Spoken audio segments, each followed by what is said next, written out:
কঠিন মজা।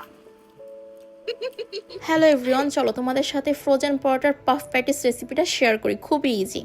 ফার্স্টে আমি এখানে মাংসের কিমা করে নিছি, সাথে ভেজিটেবল হিসেবে আমি এখানে আলু আর গাজর দিছি, পেঁয়াজ আদা রসুন এগুলো তো থাকছে, আর গুঁড়ো মশলা।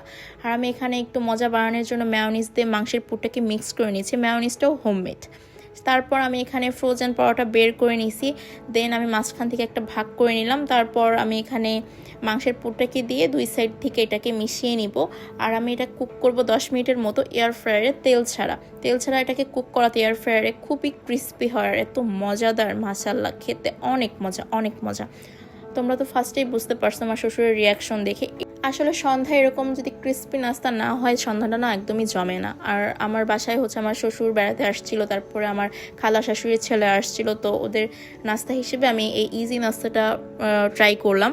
তো খেতে কিন্তু খুবই মজা হয়েছিল। তোমরা চাইলে তোমরাও ট্রাই করতে পারো। ভালো লাগলে অবশ্যই লাইক কমেন্ট করে শেয়ার করে দেবে। বাই বাই, আল্লাহ হাফেজ সবাইকে।